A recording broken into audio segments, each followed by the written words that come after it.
എങ്കിലോ പുരാവൃത്തം കേട്ടുകൊണ്ടാലും മമ പങ്കജവിലോചന കാരുണ്യവാരാന്നിധേ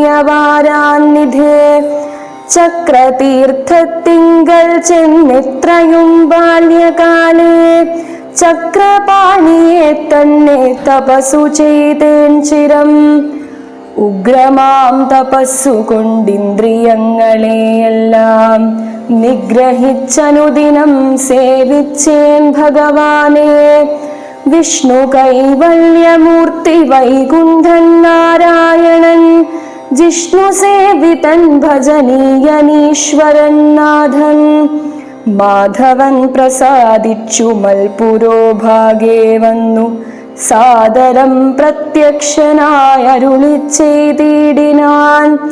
ഉത്തിഷ്ഠോത്തിഷ്ഠ ബ്രഹ്മൻ തുഷ്ടോഹം തപസാ തേ സിദ്ധിച്ചു സേവാഫലം നിനക്കെന്നറിഞ്ഞാലും മത്തേജോയുക്തൻ ഭവാൻ എന്നതുമറിഞ്ഞാലും കർത്തവ്യം പലതുണ്ടു ഭവതാ ഭൃഗുപതേ.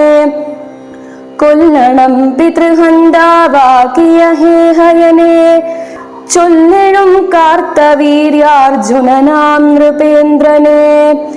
വല്ലജാതിയുമവൻ മൽക്കലാംശജനല്ലോ വല്ലഭം ധനുർവേദത്തിന്നവനേറുമല്ലോ. ക്ഷത്രിയ വംശമിരുപത്തൊന്നു പരിവൃത്തി യുദ്ധേ നിഗ്രഹിച്ചു കശ്യപനുദാനം ചെയ്ക. പൃഥ്വീമണ്ഡലമൊക്കെ പിന്നെ ശാന്തിയെ പ്രാപിച്ചുത്തമമായ തപോനിഷ്ഠയാ വസിച്ചാലും പിന്നെ ഞാൻ ത്രേതായുഗേ ഭൂമിയിൽ ദശരഥൻ തന്നുടെ തനയനായി വന്നവതരിച്ചിടും. അന്നു കണ്ടിടാം തമ്മിലെന്നാൽ എന്നുടെ തേജസ്സന്യൂനം ദാശരഥി തന്നിലാക്കിയിടുക നീ. പിന്നെയും തപസ്സു ചെയ്ത ബ്രഹ്മപ്രളയാന്തം എന്നെ സേവിച്ചു വസിച്ചിടുക മഹാമുനെ എന്നരുൾ ചെയ്തു മറഞ്ഞിടിനാൻ നാരായണൻ. തന്നിയോഗങ്ങളെല്ലാം ചെയ്തു ഞാനും നാഥ നിന്തിരുവടി തന്നെ വന്നവതരിച്ചോരു പങ്ക്തിസ്യന്തനസുതനല്ലോ നീ ജഗൽപതേ.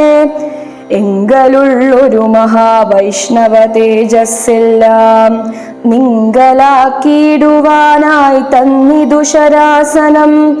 ബ്രഹ്മാദിദേവകളാൽ പ്രാർത്ഥിക്കപ്പെട്ടുള്ളൊരു കർമ്മങ്ങൾ മായാബലം കൊണ്ടു സാധിപ്പിക്ക നീ. സാക്ഷാൽ ശ്രീനാരായണൻ താനല്ലോ ഭവാൻ ജഗൽ സാക്ഷിയായിടും വിഷ്ണു ഭഗവാൻ ജഗന്മയൻ. ഇന്നിപ്പോൾ സഫലമായി വന്നിതു മമ ജന്മം. മുന്നൻ ചെയ്തൊരു തപസ്സാഫല്യമെല്ലാം വന്നു ബ്രഹ്മമുഖ്യന്മാരാലും കണ്ടു കിട്ടിയിടാത്തൊരു നിർമ്മലമായ രൂപം കാണായി വന്നതുമൂലം ധന്യനായി കൃതാർത്ഥനായി സ്വസ്ഥനായി വന്നേനല്ലോ. നിന്നുടെ രൂപമുള്ളിൽ സന്തതം വസിക്കേണം.